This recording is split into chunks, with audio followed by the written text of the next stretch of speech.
No Disrespect by Sister Souljah. Sister Souljah was born in 1964 in New York City.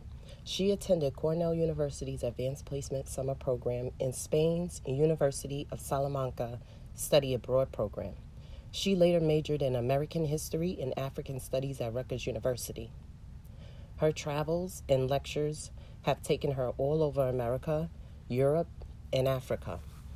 In the mid-1980s, she founded, in cooperation with the United Church of Christ, the African Youth Survival Camp, located in Enfield, North Carolina, for children of homeless families. In 1992, her rap album, 360 Degrees of Power, and video, Slavery's Back in Effect, catapulted her to national attention. She lives in New York with her husband and son. This is her first book. A note to my readers. I never said I was an angel, nor am I innocent or holy like the Virgin Mary. What I am is natural and serious and as sensitive as an open nerve on an ice cube.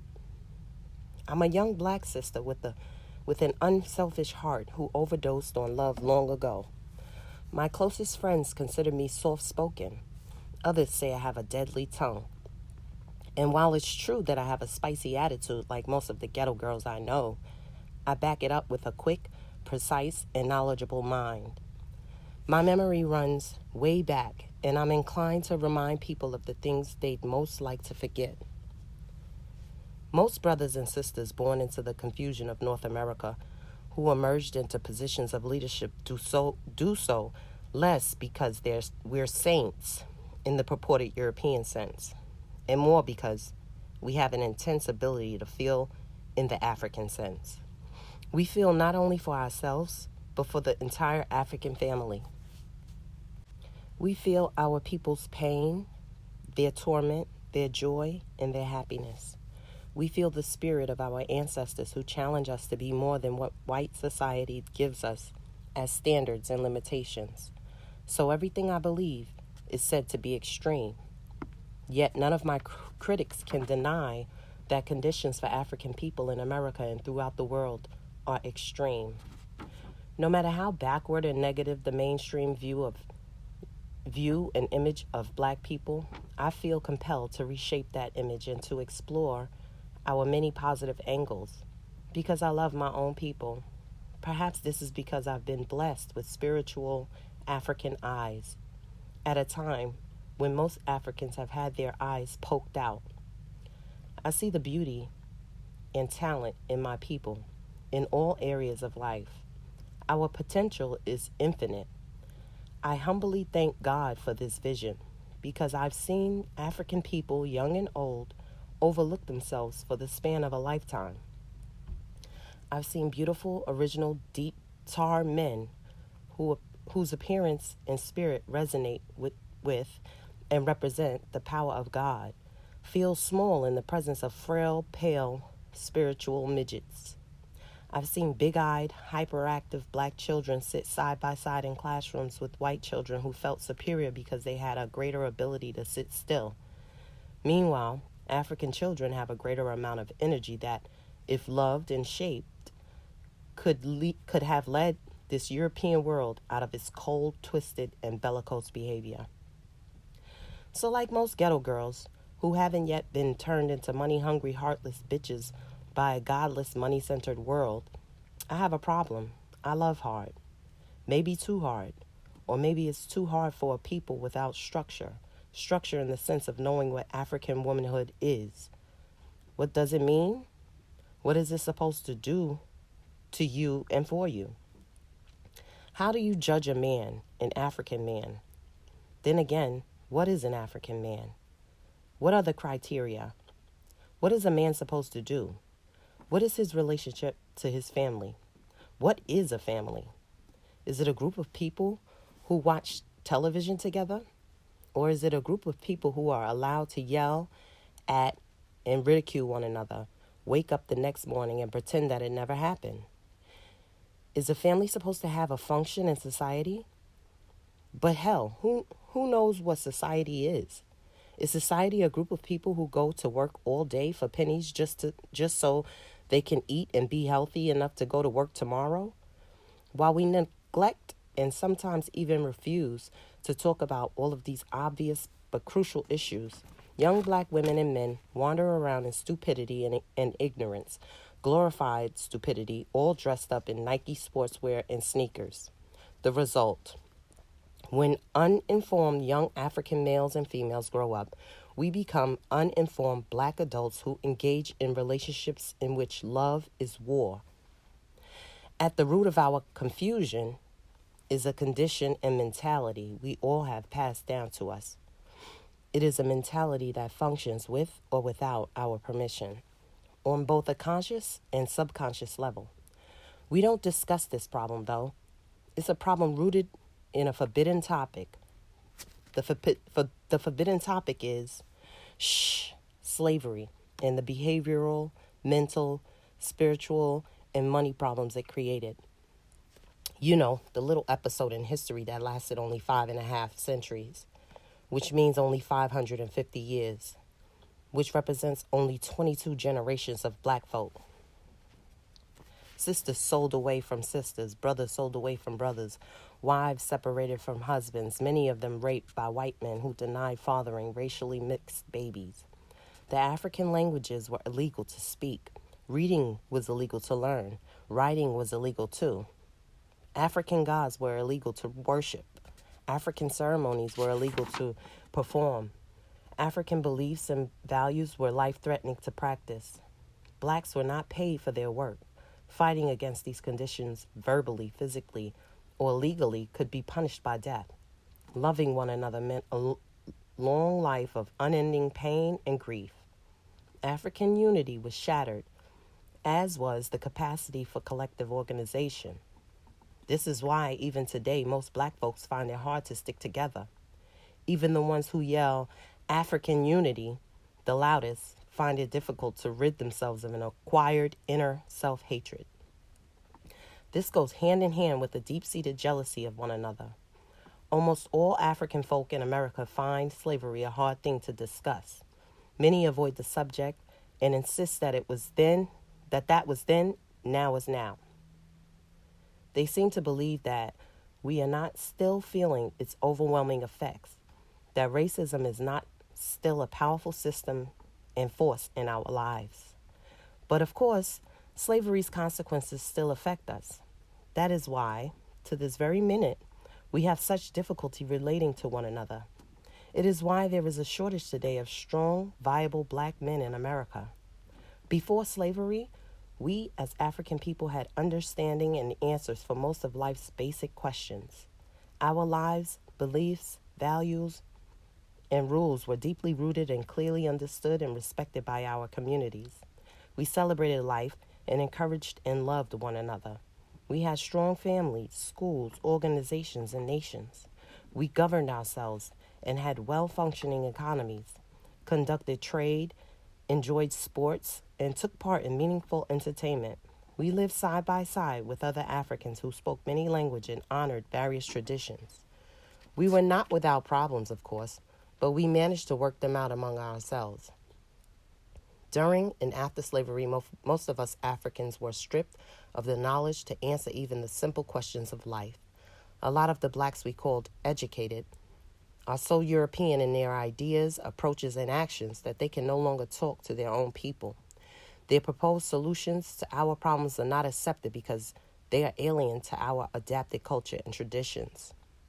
A few of our people make a serious attempt to live a true African lifestyle, but often become so different from what blacks have been taught is quote-unquote normal that the majority of our people still cannot understand them. What they are saying or what they are proposing, we do to handle the most basic issues of life like relationships, finance, community. On the other hand, many of our people have no desire to learn the African way because the African way has been misunderstood, misrepresented, and poorly packaged by both black and white people in America. Our old African way of life is not, therefore, considered a successful, meaningful, or profitable way of living. Our balanced and positive African way of thinking and living, therefore, was pressured, beaten, raped, murdered, and legislated out of the majority of us and banished from memory. But Harriet Tubman was different. She was a bad black soldier who remembered one of the most basic African beliefs, that I means we, that if one is not safe, all are not safe, that if life is not fair and balanced, tragedy will fall on all of our houses. She must have had African spiritual eyes, because after she got free, she went back to get everybody else.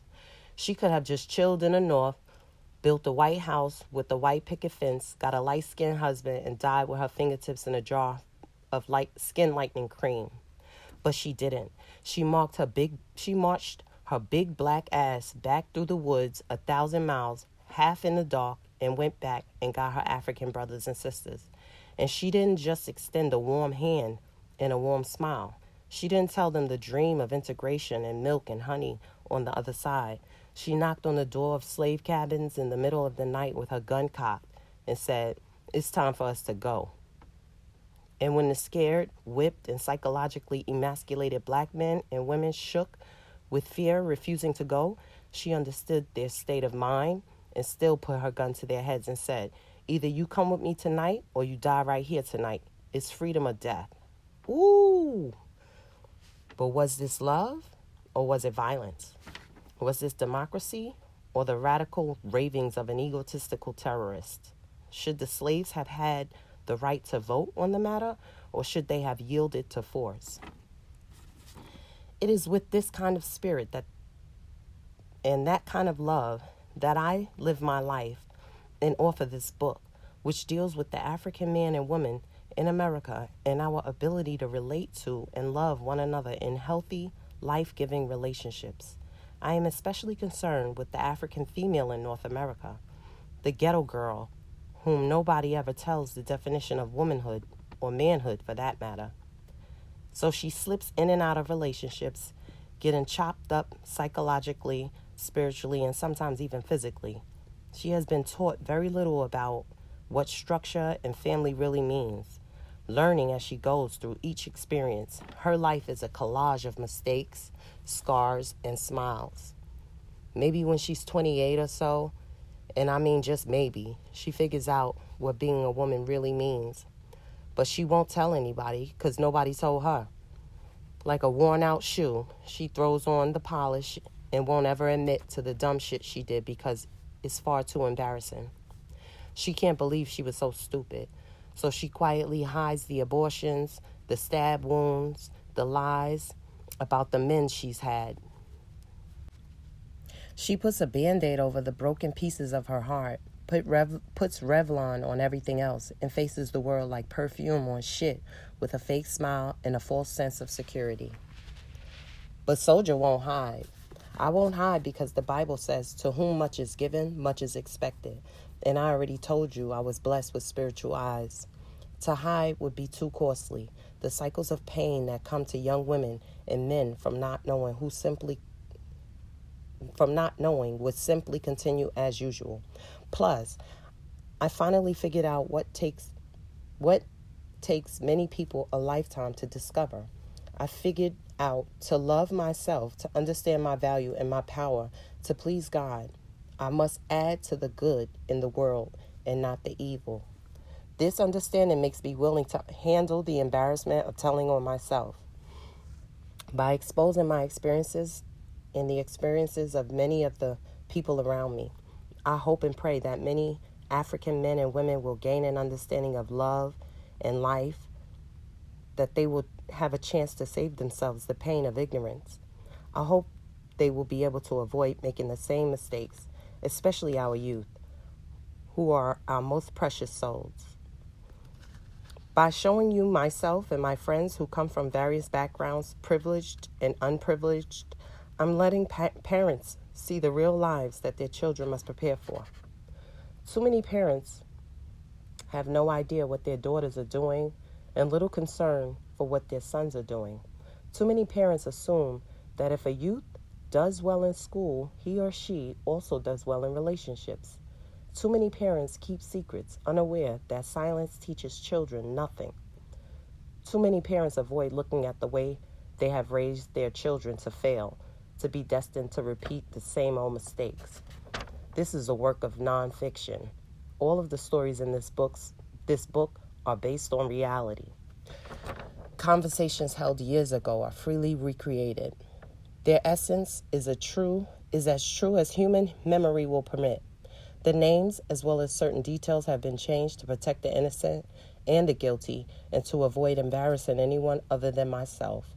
I have taken some liberties with chronology and have not hesitated in a few instances to combine into one character several aspects of different people in my life. The important thing is not who these people are, but the circumstances that each person deals with.